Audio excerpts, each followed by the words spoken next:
microphone and the floor is yours. Thank you, David. Thank you for your introduction.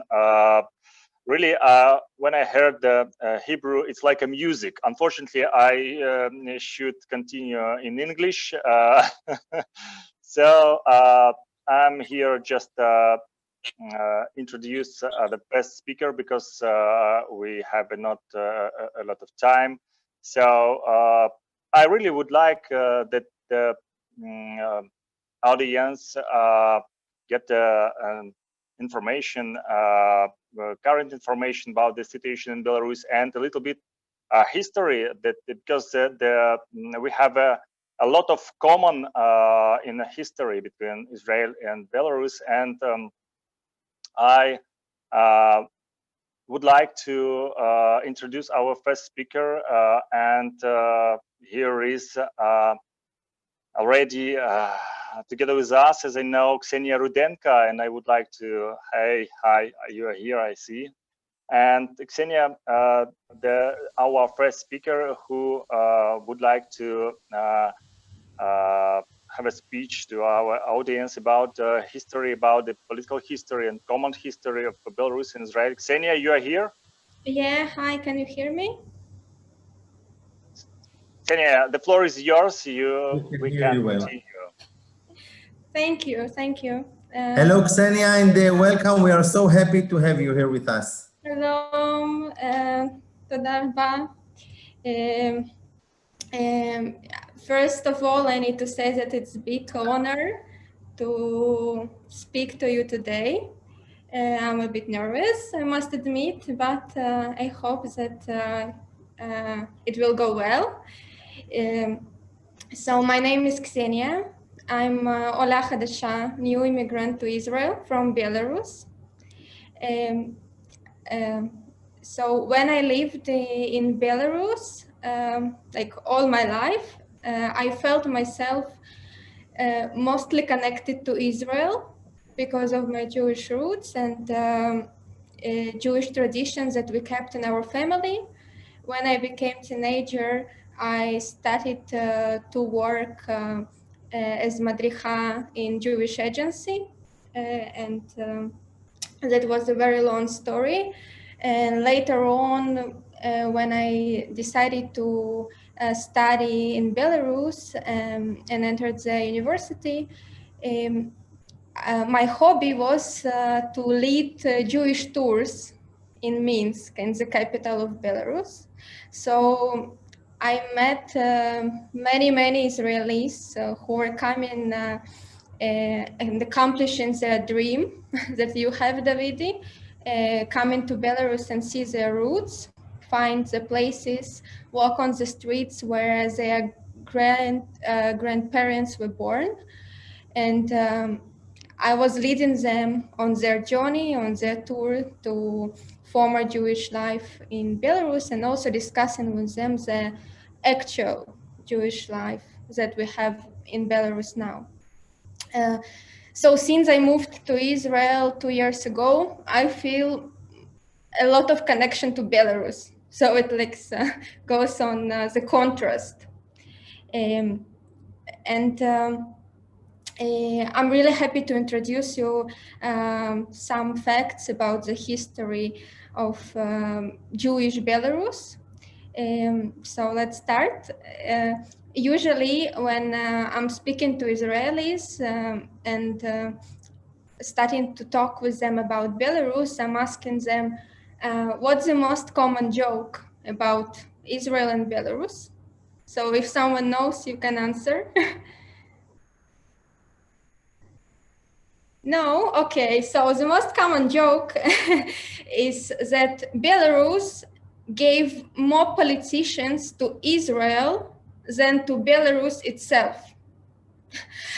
So probably if politicians, great politicians, stayed in Belarus, it also would be changeable for Belarusian history, but they left and changed Israeli history and Jewish history. They decided to go global. So the reason is so many like outstanding figures and outstanding people, Jewish people were born in Belarus is actually that before the beginning of the Second World War, Belarus was like a shtetl land during like throughout all Eastern Europe, and even now, if you come to Belarus and you, for example, rent a car and go to your trip to investigate Belarus and its culture, and you go sightseeing, every 20 kilometers you can stop in some village or small town, and there you will find a lot of layers of Jewish history, because most of Belarusian villages that we know now in small town, they were former shtetls. They were Jewish settlements where 70, 80%, sometimes 50, even big cities like Valery is from Babruisk, it was a big city, and the Jewish population was there like around 90%. In Minsk, before the Second World War, like Belarusians who lived in Minsk, it was a very international city, not only because of Jews who were living there, only because of other nationalities of people. There were like Belarusians who could spoke Yiddish like freely, fluently, the same way as the Jews are speaking. And it's still remains in our feelings when Belarusian Jews talking about their Jewish roots. All of them know that they just need to open their eyes and they will see all the Jewish heritage around them in Belarus. So I can name you many famous people of Israel who were born in Belarus and who put a lot of impact on Israel history. For example, Chaim Weizmann, the first president of Israel, also a great chemistrist, Nobel Prize winner, inventor of synthetic acetone, and he was born in Motel, in small village in Belarus, and he left Belarus because he joined Jewish movements, who, like most of the Jewish movements that you know, like Meitar, Hashomer Hatzair, they also started on the territory of Belarus. And for example, Menachem Begin, who was born in big city, Brest, there is a great monument even to him in the city. And most of my Belarusian friends who live there, they send in me the pictures of monuments even now. He started actually Hashomer Hatzair in Brest, was one of the founders. And of course, he was also for some time, for a while, before he moved to Palestine, before he moved, he was traveling to Israel since then during some period, but before he moved constantly, he was also like a political prisoner and there are even pictures from NKVD of him. So anyway, he's a very famous person. You know that he's Nobel Prize winner of peace because of armistice with Egypt, and we have a center in Jerusalem. I visited like 1 year ago a center of heritage of Menachem Begin, and I must say to you that it's really impressive, and it's bigger than National Art Gallery of Belarus. Also, we must remember that Shimon Peres was born in Belarus. I just found on my table like a small book note that I prepared for my Israeli friend. That's a picture of the house where many Israelis, visitors of Belarus, go. It's not currently the house where Shimon Peres was born, but like now, like the family who lives there renovated it a lot, but the land and the place still remains. So you can talk, like it's a very huge list. For example, Berl Katzenelson is from Babruisk. Anytime you hear this family name Katzenelson, 99% that this person is from Belarus and from Babruisk, because this family names coming from there. Itzhak Shamir, the third longest in lead of the country, prime minister, after Ben Gurion and Netanyahu, also from Belarus, from beautiful, beautiful small town called Ruzhane. And he was also leader of Lehi, but all these Zionist views, because I'm naming you famous Israeli politicians, but who came to Israel and put a big impact on Zionist movement here and on creation of our state. But we must understand that all their thoughts and their passion actually comes from Belarus, from the places where they were born and where they started to fight anti-Semitism, and where they wanted to make change and wanted Jewish people to be recognized. So that's all studied there. Now we walk in Tel Aviv, a beautiful city. We see many Bauhaus buildings.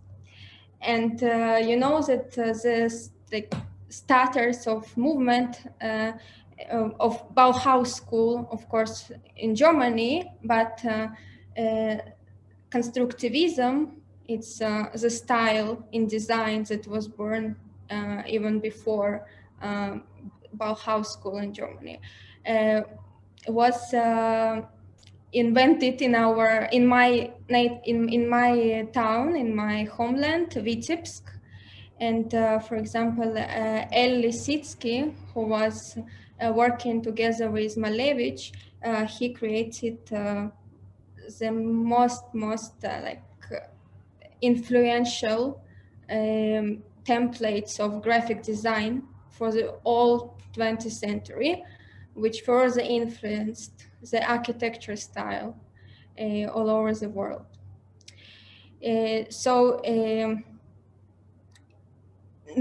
What concerns nowadays and Jewish life in Belarus now, I can say that we have a great Jewish community. It's all my friends and my colleagues.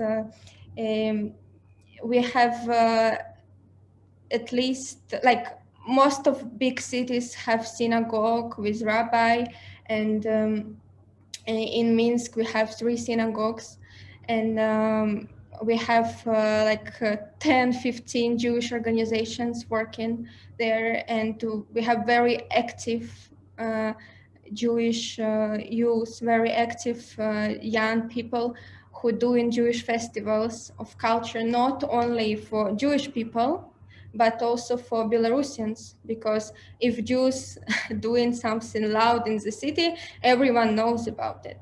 And when I lived in Belarus, every year we were organizing the city Hanukkah. It's a big festival of Jewish culture with lectures about Belarus and workshops and Jewish food, and many Belarusians were coming and actually were the audience of this festival, because there are not so many Jews who live in Belarus now. I must say that all Jewish organizations that work in Belarus they work really well, and I had a chance to talk to many leaders,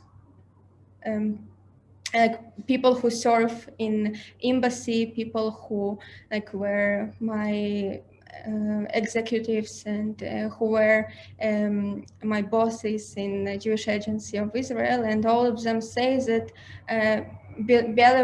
Belarusian Jewish community in Belarus is the best place where they served.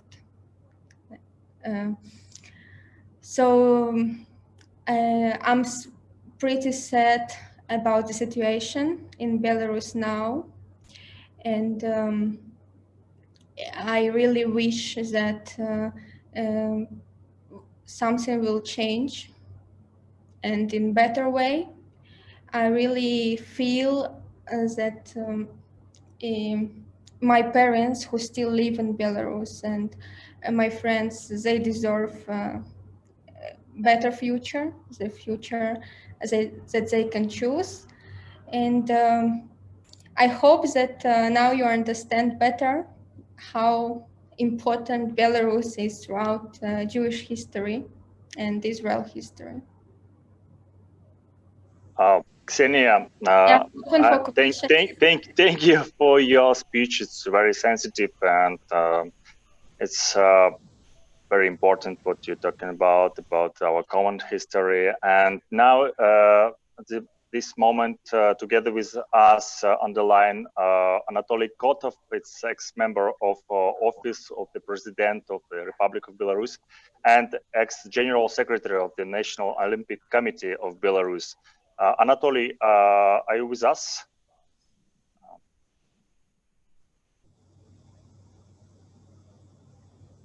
And as I understand, underlined with us as well, that Pavel Latushka is ex-minister of culture for Republic of Belarus and one of the leader of Belarusian opposition. And I would like to, just a second, I will check.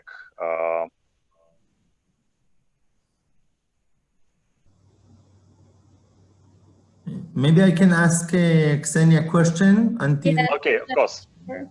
Ksenia, I would like to ask you, you said in the end of, first of all, thank you very much and welcome to Israel. Thank you. I'm happy I'm here. ברוכה הבאה ושלום עליכם. How is your Hebrew so far? זה טוב, אני מתקדמת. יפה. אז בהצלחה. בהצלחה, and everything, if you need any help or assistance, please don't forget that my previous position was the Chief of Staff of the Director General of the Ministry of Aliyah and Immigrant Absorption. So I forgot most of the things, but maybe I can tell you who can tell you the right things to do. So welcome. You said in the end of your words that you are sorry about the situation. But if you can describe, please, briefly, how you see the situation, not just what you feel about, but what's going on, briefly, from your point of view. Okay, from my point of view, what's going on? What's going on is a revolution from my point of view. And all this peaceful protest in Belarus and women with flowers who are asking for change, and people who are being detained on the streets every day, they given their message that they want revolution, and the government, they want change, and they want fair elections, and they want to finally get human rights and a possibility to transact their opinion and their political thoughts. And government doesn't hear them. And of course, it's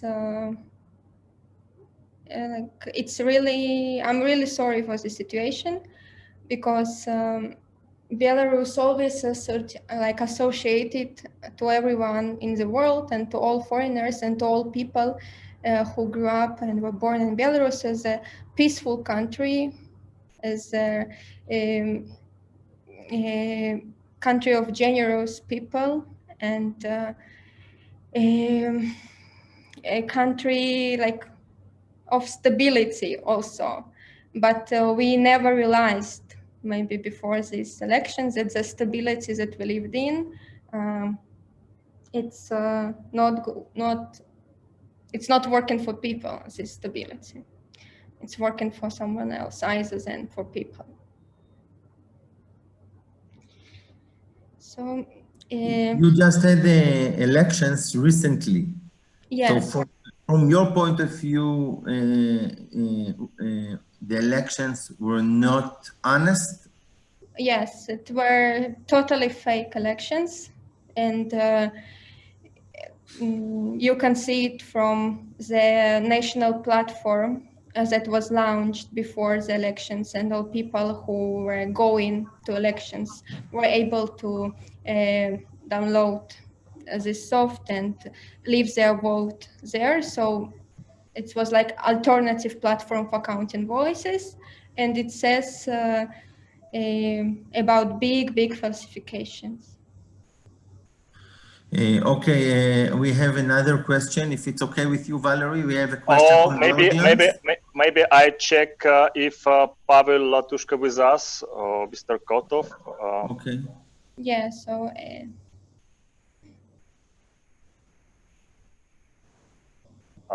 I see here that Pavel Latushka on the line. Павел, вы з нами? Павел Павлович, може ви мене чуєте?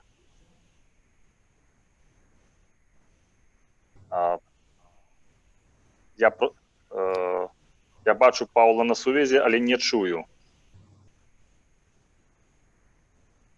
Павел, вы включили микрофон, можете казать?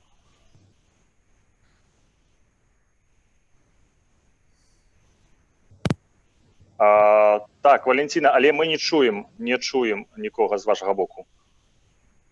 Раз. Так, слухаю. Чуєте? Так, Павел Павлович, гэта вы, я так разумею. Да.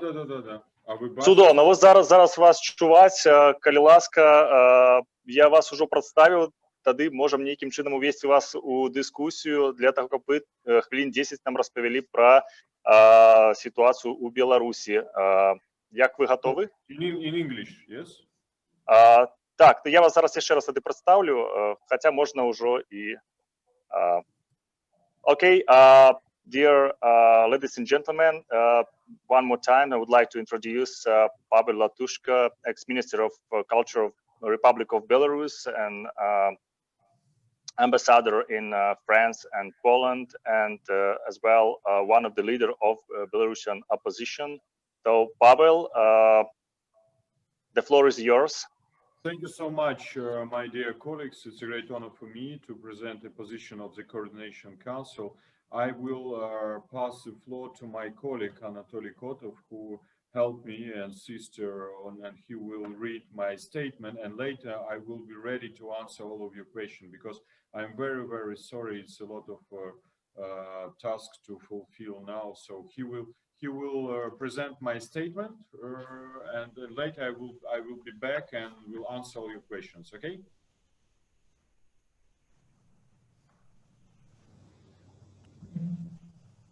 Hello. Okay. Thank you. Please. So, hello, dear colleagues. I will try to make a short and brief presentation and update on the current situation in Belarus. The presidential election campaign had actually nothing in common with the open and democratic process, and alternative means of scrutiny, control, and independent observers have clearly shown that the results officially announced by Central Election Commission are falsified and really do not reflect the choice made by Belarusian society.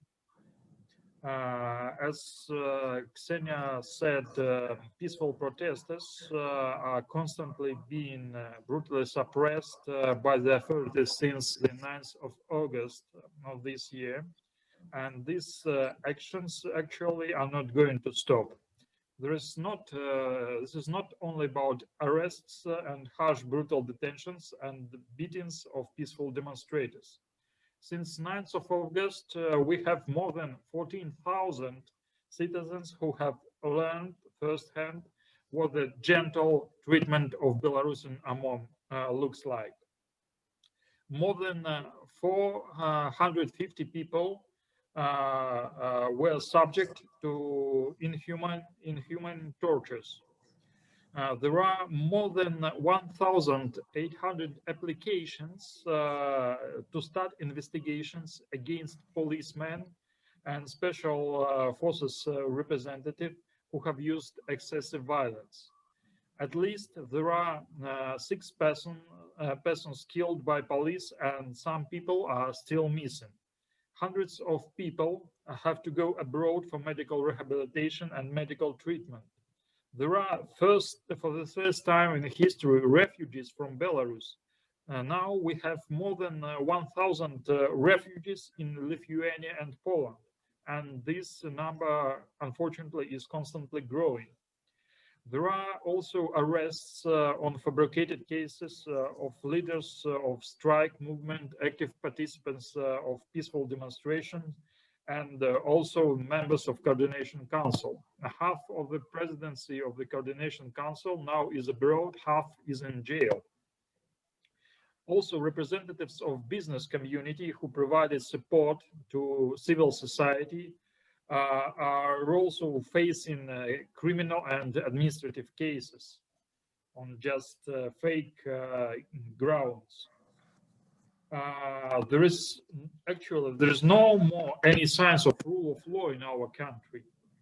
The courts and the prosecutor's office churn out sentences based on testimony of unknown witnesses who do not take off their masks even in courts.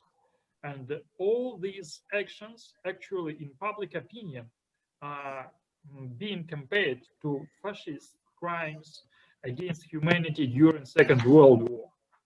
The position of Coordination Council was always sound and clear: to stop the violence and to have new presidential elections.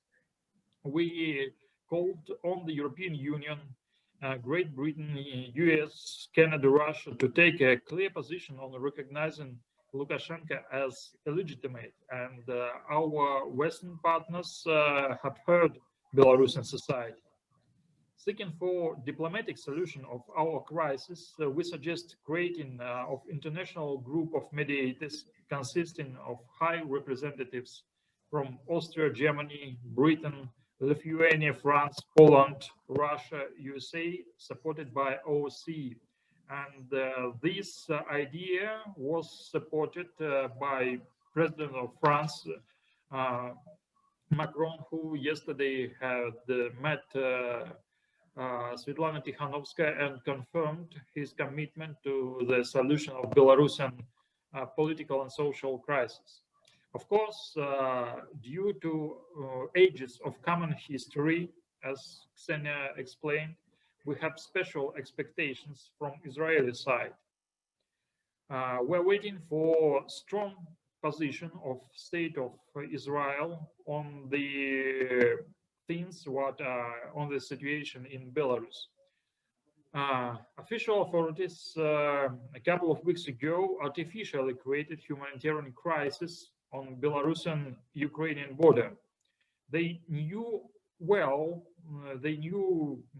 that Ukrainian side will not let Hasidim pilgrims in, but Belarusian authorities let them go to the neutral territory. This was actually, in our opinion, a hypocritical strike to Ukrainians who had refused to recognize Lukashenko's election. Belarusian authorities intentionally made Hasidim pilgrims suffer on no one's land between Belarus and Ukraine. and after, just in a very hypocritically way, provided them with the assistance to go back to Belarus. Despite this, Israeli ambassador today presented copies of his credential in Minsk. It means that Israel recognizes this fascist regime in Belarus. Does really make our people sad. We thought that Belarusian people can count on support from Israeli brothers. But also, Ksenia was talking about that. We have a very sad joke.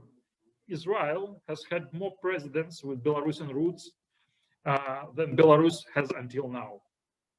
Probably, Israel can play a significant role in our situation, as your country is deemed to be quite close but neutral.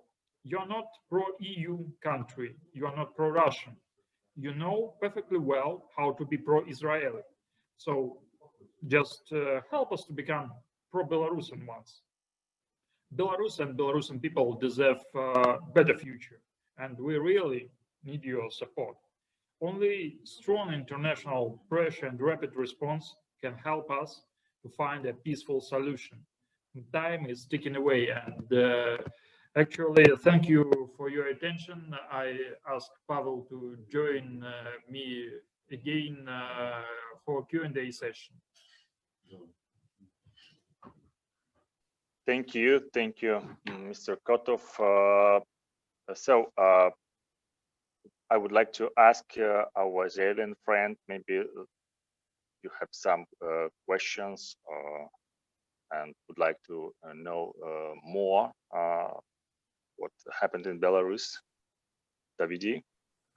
Yes, so please, we have some people with questions. First, please, Omer, if you can turn on your microphone and ask. Is it possible? Shalom. Okay. So what I'm interesting to understand, especially after the last invitation, you expect, in a sense, it's here like you expect us to support and help, and I don't really understand how exactly you expect us, because in one hand we don't want to get involved too much because it's a country, like it's a situation that the country need to solve and to find the most democratic way. And in other hand, like we don't want to just watch from the side. You expect us to get involved. So I would love to understand how exactly you expect, like what will be a good way to help you, in a sense, to find like a clear path to your democracy. Let's introduce yourself, please.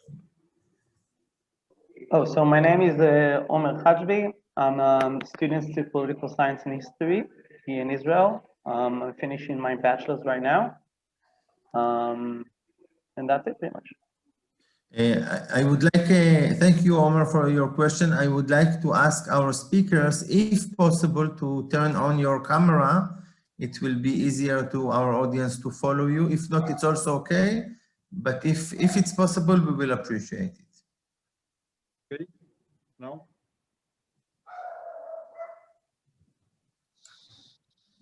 So yes, we will be happy with the answer to the question. My colleague will help me to translate, probably. Прежде всего, назначение посла Израиля в Минск является очень негативным жестом для белорусского общества. First of all, the appointment of new ambassador of Israel to Belarus is a very bad message to Belarusian society. Когда белорусское общество борется за демократию, then Belarusian society is struggling for democracy. Когда в ответ власти арестовывают, задерживают тысячи граждан, and then in response authorities are arresting thousands of people, когда возбуждаются уголовные дела по политическим основаниям, Then we have criminal cases based only on political grounds. Когда политические лидеры выгнаны за границу, Then political leaders are forced to leave the country. и это происходит ежедневно, ежечасно в Беларуси. And this is happening constantly, every day, every hour in Belarus. Такого не знала современная Европа в 21 веке. This is unexpected and unusual situation for the Europe in 21st century. Когда мы знаем нашу совместную историю белорусского и израильского народа, Taking into consideration our common history of Jewish and Belarusian people, когда мы взаимно помогали друг другу. then we have always helped each other. И как бывший министр культуры я хочу отметить, что мы взаимно влияли на развитие двух культур. And as ex-minister of culture, I would like to know that we have always influenced the development of culture of both nations. Мы сегодня перед Израилем ставим вопрос не о помощи, Now we're not seeking for help from Israel. мы говорим о том, чтобы вы не совершили ошибку. We're speaking about you not to commit a mistake. Если ваш посол вручит Лукашенко верительные грамоты, If your ambassador presents his credentials to Lukashenko, это будет означать, что вы страна, одна из мировых лидеров, this means that you, a country, one of the world leaders, будете единственная, которая признает его легитимность. will be actually the only one to recognize his legitimacy. Это будет означать, что вы поддерживаете преступника, This means that you are supporting criminal который совершает уголовные преступления в отношении собственного народа. who is committing crimes against humanity towards his own nation. И я говорю здесь не как дипломат, And I'm speaking here not as a diplomat, а как сегодня политик. but as today's politician. Политиком я стал по причине того, что власть уволила меня только за позицию, которую я высказал против насилия. And I have entered the world of policy only because the authorities fired me from the theater for my position against brutality. Мы будем вынуждены заявить очень публичный протест. We will be forced, we will have to announce publicly our protest. И заявить о том, что Израиль поддерживает насилие And в Беларуси. publicly state that Israel is supporting violence in Belarus. Поэтому давайте начнем вот с этого, не совершить ошибку. That's why let us start with this issue, not to make a mistake. Это мой ответ. Thank you so much. Okay, I see we have a chat. Yes, Omer, you have another question? Ken, just to clarify, so are you expected right now to, like, the Israel to bring back the ambassador back to Israel, or you expect like the ambassador itself will provoke Lukashenko publicly? Like that? Здесь могут быть различные варианты. There are several options. Ошибка была направить посла в Минск после массовых актов насилия в отношении белорусских граждан. The mistake initially was to send new ambassador to Belarus after these acts of brutality. Когда с 9 по 11 число было задержано, арестовано порядка 7 тысяч человек в Беларуси. Then only during dates between 9th and 12th of August, more than 10,000 people were detained. Когда люди содержались в камерах, в следственных изоляторах, по 25-30 человек, где должно находиться 4-5. Then people were put in cells designed for 4 or 5 people, and there were more than 25 people at the same time. Когда в милицейских участках людей ставили на колени, Then in police stations, people were made to stand on their knees, полицейские били их дубинками, and policemen were beating them with their batons для того, чтобы они легли на землю to make them lay on the ground, и не разрешали им шевелиться по 10-12 часов. and they were not allowed to make a single move during 10-12 hours. А начальник полицейского участка сидел на стуле And the chief of the police station was sitting on the chair и наблюдал, как издеваются над простыми людьми. and was just watching all these inhumane actions towards people. Не только я, очень много моих друзей сказали, что это нацизм. Not only me, but many friends of mine told this was Nazism. Когда людей закрыли в католическом костеле на ключ, Then people were blocked in the Catholic Church на центральной площади в Минске, in the central square of the Minsk. нам почему-то вспомнились сожженные нацистами деревни в Беларуси живьем с жителями. We have remembered the pictures of the villages burned by fascists during the Second World War. Я предлагаю вашим политикам просто услышать мнение белорусов. I propose for you politicians, I offer you politicians just to hear the voice of Belarusian people. Или у вас просто плохо работает посольство Израиля в Минске? Or just your embassy in Belarus is not working properly. Так вызовите их в Израиль и спросите, знают ли они об этих фактах или нет. So ask them to come back to Israel and ask them whether they know about all these facts or no. Почему весь мир об этом знает, а Израиль об этом не знает и не говорит?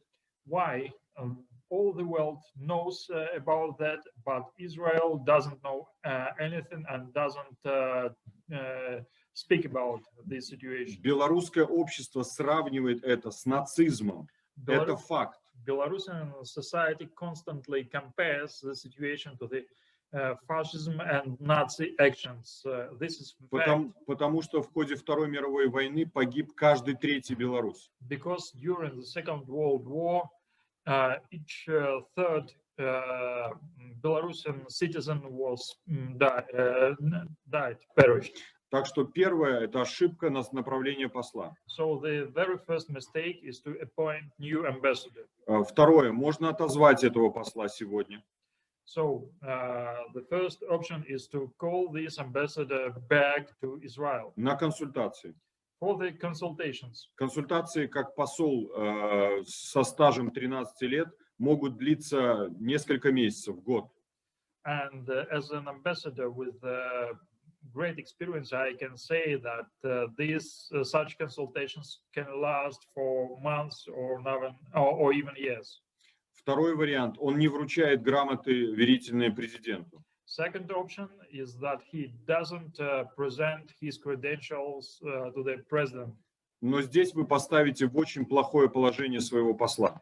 But this will be very difficult situation, tough position for your ambassador. Потому что режим будет давить на него. Because the regime authorities will push the ambassador to. Что он обязан вручить Лукашенко грамоты. That he is obliged to present his credentials. Но весь демократический мир признал, что Лукашенко больше не президент. But the whole democratic world recognized that Lukashenko is not a president anymore. Если Израиль вручит Лукашенко грамоты, посол Израиля, if the Israeli ambassador presents his credentials to Lukashenko, вы пойдете против всего мира. This means that you are against all the world. Но мне, честно говоря, все равно, вы пойдете против белорусского общества. But I don't care about that. I care that you will go, that you will stand against Belarusian society. Белорусское общество, которое любит Израиль. Belarusian society, which really loves Israel. И любит еврейский народ. And which loves Jewish people. Который никогда не делал ничего плохого еврейскому народу. Which has never done anything wrong to Israeli people. Пускай ваши политики делают выбор. So your politicians now to make a choice. Okay, thank you very much for this answer. Question, thank you, Omer. We have question from, first from Yaakov, then from Nathaniel. Yaakov is asking, what is the connection of the Russian regime to the situation in Belarus? And before that, we had the question by Kobe.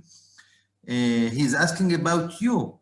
If the protesters, do the protesters consider themselves as pro or anti-Russian, or it's just about what's going on inside? Would you think that there is a self-definition of the protesters as anti-Russian? And what is the role of Russia in this situation, if you can go more deeply?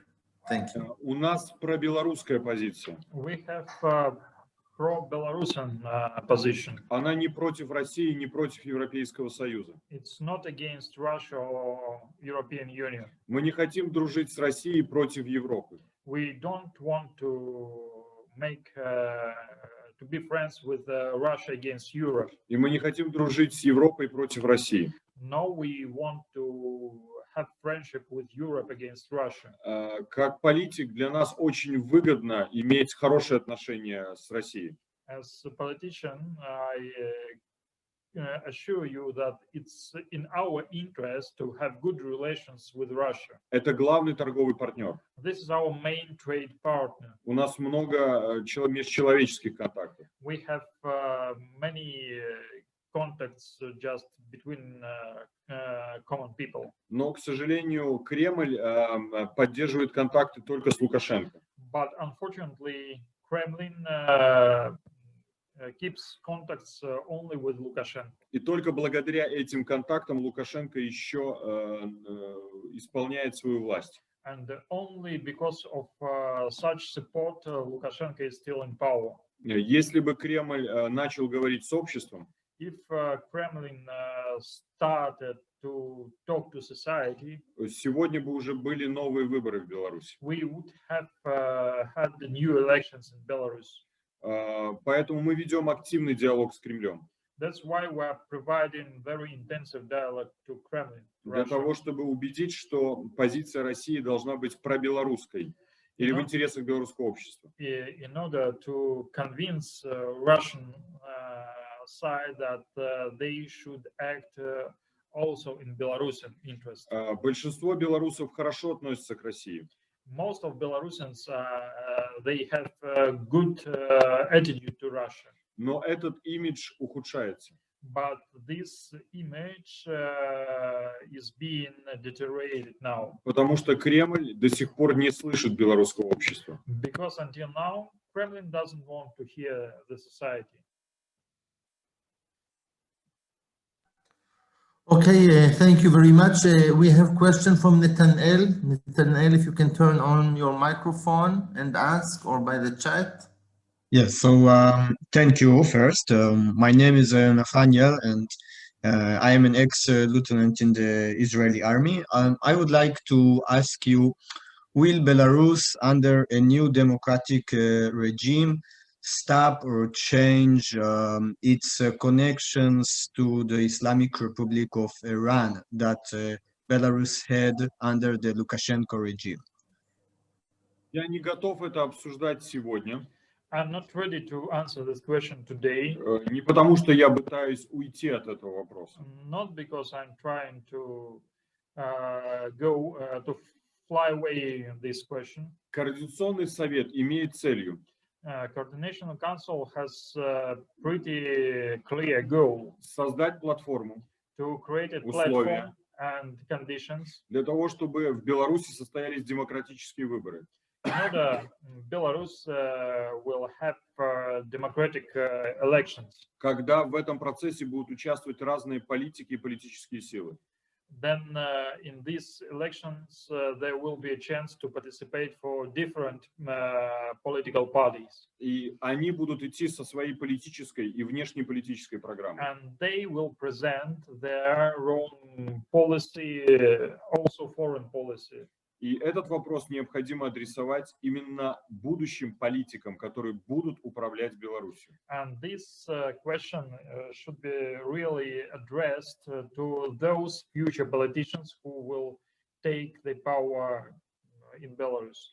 Но если вне рамках моего членства в Президиуме Координационного совета, But if we're speaking about my personal position, personal attitude, not being a member, not as a member of Coordinational Council, я не вижу, что сегодня мы имеем с Ираном настолько активные отношения. I do not see that we have at the moment close ties with Iran. Я не думаю, что они будут идти в направлении какого-то масштабного развития. And I do not see any perspective for them to develop in future. Но вместе с тем Лукашенко заинтересован в отношениях с Ираном. But at the same time, Lukashenko's interest to have these deep relations with Iran. И делал к этому все возможное. And he tried to provide and tried to conduct such policy in Belarus. И вы направляете посла Израиля к Лукашенко. And you are sending ambassador of Israel to Lukashenko. Okay, thank you very much. I have a question. One of the participants sent me by WhatsApp. What do you think is the motivation of Israel with its policy of sending the ambassador? What do you think is motivating the Israeli government? And what would you, I would take this together with another question. If you would ask, not officials, but someone with a common knowledge about international affairs and history, about what's going on in Belarus. So the comments, I guess, would be here in Israel mixed. Some people would talk about the necessity of democracy in Belarus, but many, and I connect this hypothetically to the first part of the question, many would be afraid, would say that if the government will be different in Belarus, we cannot be so confident about what will happen with anti-Semitism in the country. So what can be the answer to people who would tell you that Israel should not be involved because it cannot be sure that it would be better from this perspective? Ну, то есть я понимаю, что сегодня Израиль устраивает Лукашенко, который имеет очень близкие отношения с Ираном. So as I understand, today Israel is quite satisfied with Lukashenko, who has close ties with Iran. И вы ставите под сомнение будущее правительство в политике в отношении Ирана? And do you accuse the future government that it could have closer ties with Iran? Мы абсолютно, и опять же, я говорю здесь не от имени Координационного совета, а как политик. As a politician, and I'm absolutely sure I'm not speaking as a coordination council. Мы должны определять приоритеты. We have to set priorities. Мы должны исходить из прагматизма. We have to be pragmatic. Мы должны исходить из истории. We have to go from our history. И исходя из этих позиций, Израиль для нас является приоритетным партнером. And taking into account these facts, Israel is a priority partner for us. Если мы хотим быть в семье цивилизованных европейских стран, if we want to be in the European countries' civilized family, конечно, мы хотим иметь максимально глубокие отношения с Израилем. So we do want to have closest relations, closest ties with Israel. Мой лучший друг со школы, my best friend since school times, он еврей по национальности. He is Jewish. Он живет сейчас в США.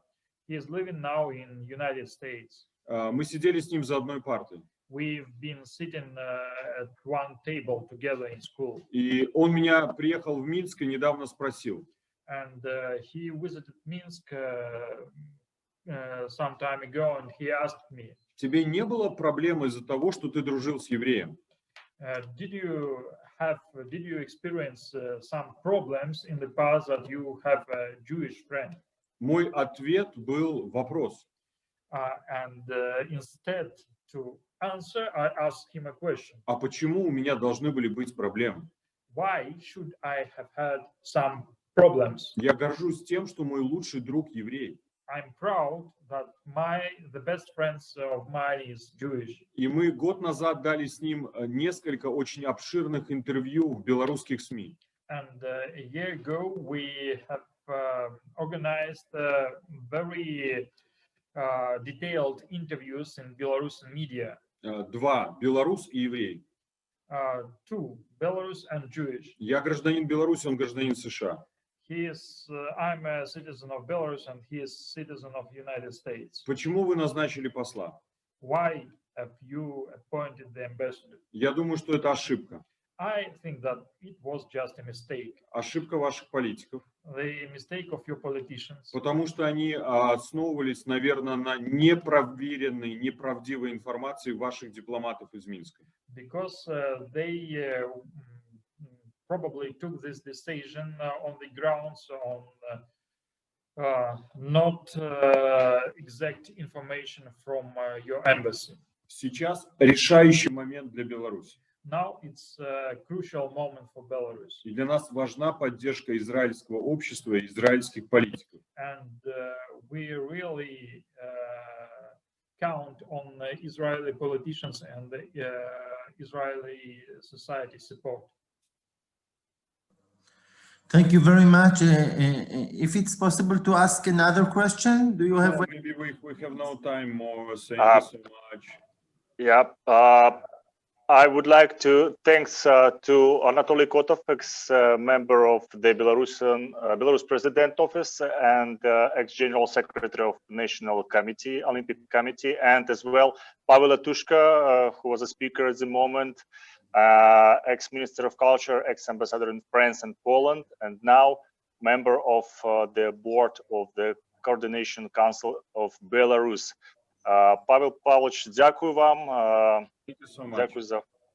Thank you so much. Thank you very much. And if you don't mind, I just want to express, I'm sure, the consensus amongst our audience and wish Belarus much of success, prevail of democracy. And we really pray for you and your people. And we hope the best for you. Thank you for opening the window for this information, which is not, people know here that something is going on in Belarus, but they don't really know the background. Valerie, maybe if you can stay with us for another one or two questions about a common knowledge that we can share with you. And I would really like to thank our distinguished speakers for this opportunity. It was a huge honor. And I'm sure that one day when history will be written, we will be able to tell our children and grandchildren after them that we hold this kind of conversation with these specific speakers. So thank you very much for your opportunity. For your support. Thank you. Thank you. See you. Thank you very much. Valerie, if you don't mind to stay with us for another question. Davide, my friend, I really thank you for organizing this meeting. As we see, we're a little bit more than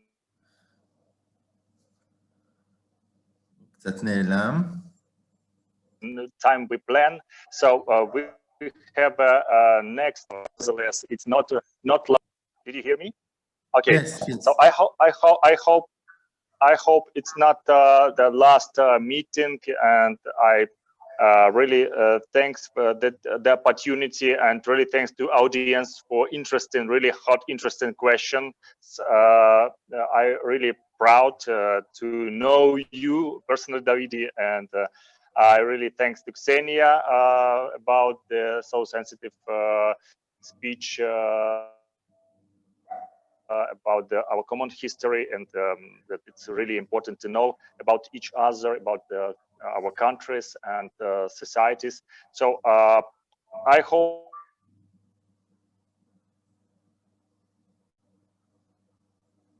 we are a little bit losing you. Hope we can organize one more meeting, so maybe we can. maybe we can write down some questions from audience, and next time we can reply on it. What do you think about it? Yes, of course, all the audience can write me and I can send the questions to you. And it's important for me that everybody will know that we hosted in the last 1-2 years groups from Belarus as guests of our Center for Public Diplomacy for educational study trips. A lot of this was thanks to your efforts. So thanks again, Valerie. I miss you very much. I will never forget how we met 11 years ago in Cyprus. Yeah, we was too young. We was too young and beautiful. Yeah. Yes. And I wish you all the best. Truly, thank you for this. And now I will move to Hebrew to summarize for our guests. Valerie, thank you very much. I deeply appreciate each of participants. I really thankful for each of participants. Ladies and gentlemen, thank you very much for your attention, on your interest into Belarusian topic. Thank you. Thank you very much, Valerie. You can see in the chat, you can see the very positive comments, Valerie. If you will open the chat, you will see. So, חברים, thank you, Valerie. Bye bye. God bless you.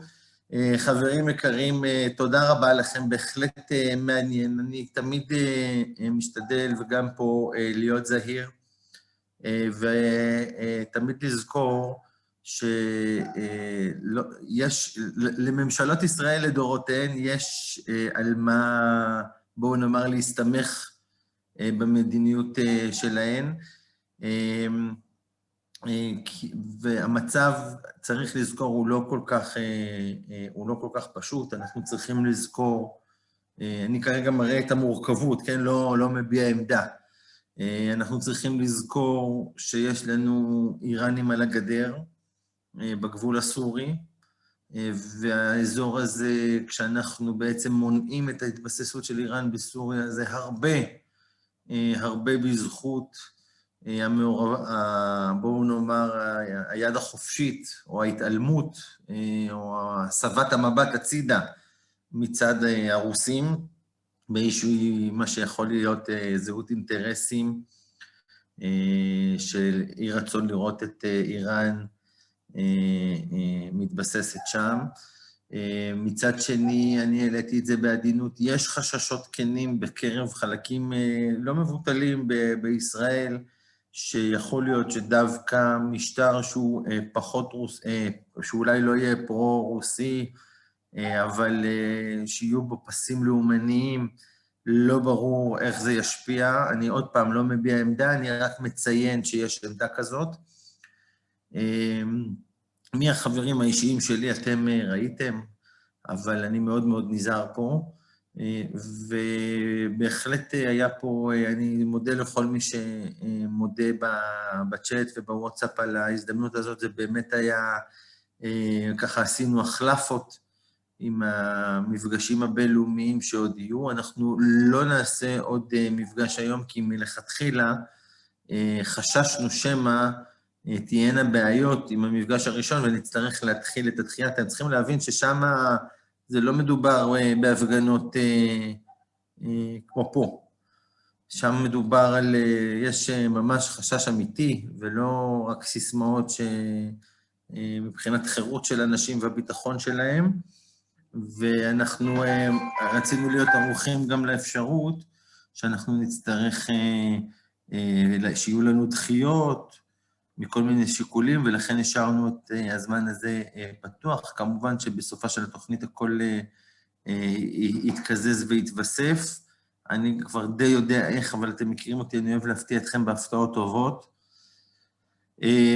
רקע על הדובר שהיה לנו המרכזי, אני אעביר לכם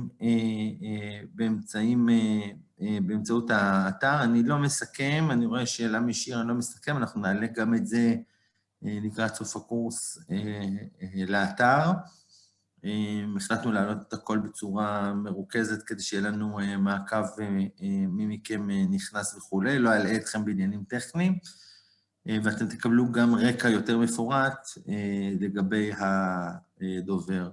אני רוצה לציין מבחינת המתודה שלנו שאנחנו מדברים, ובזה מבחינתי שיר, מה שלנו לצורך העניין חשוב, מבחינת הייעוד של התוכנית שלנו, בוודאי של אשכול הדיפלומטיה ציבורית והסברה, מתוך התוכנית הסדרה המלאה שחלקכם בה. והדבר הזה, אם אתם זוכרים, דיברתי על זה באיך מנהלים מענה מוצע, אז נתנאל, רונן, אני רוצה להגיד לך שפו, כי אתה ממש יישמת את מה שלימדתי איתכם. לקחת את השיח הכללי שהתנהל, שהוא מעניין מאוד לכשעצמו, והעברת את נקודת הכובד בתור נציג ישראלי, אותנטי, לא מישהו שבא מהאקדמיה או מהאומה שנקרא, למרות שהאום הוא לא כל כך אובייקטיבי, העברת את נקודת השיח בצורה מאוד אלגנטית למה שהכי מעניין את ישראל, וזה האיום הקיומי עליה, שזה בעצם הנושא האיראני. בעצם בצורה מאוד אלגנטית, הפכת את זה משיח שהוא חשוב, ערכי ואמפתיה ואחוות עמים, לשיח של איך אנחנו שומרים על הקיום של המדינה שאנחנו חיים בה, איפה אתם בתמונה הזאת כשאתם מבקשים מאיתנו בעצם את האמפתיה כלפיכם. מאוד מאוד התגאיתי בשאלה הזאת, והיה חשוב לי לציין, זאת הייתה, כתבתי לך גם פרטי, שאלה מצטיינת, כי זאת מהות הקורס בכללותו. אנחנו מציידים אתכם בידע על הרבה דברים, אבל בסופו של דבר, אנחנו רוצים שתדעו לייצג, בין אם כדיפלומטים ובין אם כפעילי הסברה, כל אחד באשכול שהוא יותר רלוונטי מבחינתו, את מרכז הכובד של העניין הישראלי. ובאמת, זה היה הרבה נחת בשבילי, הייתה השאלה הזאת, ולכן אני צריך אותה כדוגמה. אנחנו נמשיך להפתיע אתכם, יש עוד כמה דברים בקנה, למרות שאנחנו כבר לקראת הסוף. בשבוע הבא אנחנו בכל המועד סוכות, ולכן אנחנו נתראה בעוד שבועיים למעשה למפגש אחרון. אני רוצה לומר מראש שכדי שאנחנו נוכל לתת לכם את כל מה שאנחנו רוצים, גם אם בסופו של דבר יהיה איזה חצי שינוי לעומת מה שתכננו מההתחלה, אבל שיהיה מבחינת היקף כל מה שאנחנו מחויבים כלפיכם, יכול להיות שאנחנו נקדים מעט, לא בוודאות, יכול להיות שנקדים כבר לאזור השעה 4 או קצת אחרי, אני אעדכן אתכם מבעוד מועד, לא ברגע האחרון, ואם זה יהיה כן ברגע האחרון, אז כמובן שזה יהיה כצ'ופר ולא כהכרח. אני רוצה לאחל לכולכם כבר חתימה טובה, מקווה שלאורך התוכנית אף אחד מכם לא נפגע, אני מאמין שגם לא היה ממה, אבל אם כן, סליחה. ורוצה להודות לכם באמת על הנחת שאתם מסבים לי בתור תלמידים, ואנחנו נתראה בסוכות, שיהיה לכם חג סוכות שמח, אומרים ושמחת בחגיך, אז ממש מצווה לשמוח, אז מצווה כזאת כל אחד ישמח ודאי לקחת על עצמו. חג שמח לכם, מה חתימה טובה, ואני לרשותכם. תמשיכו להצליח, להתראות לכם. תודה רבה, דוידי, חג שמח. תודה, תודה, תודה.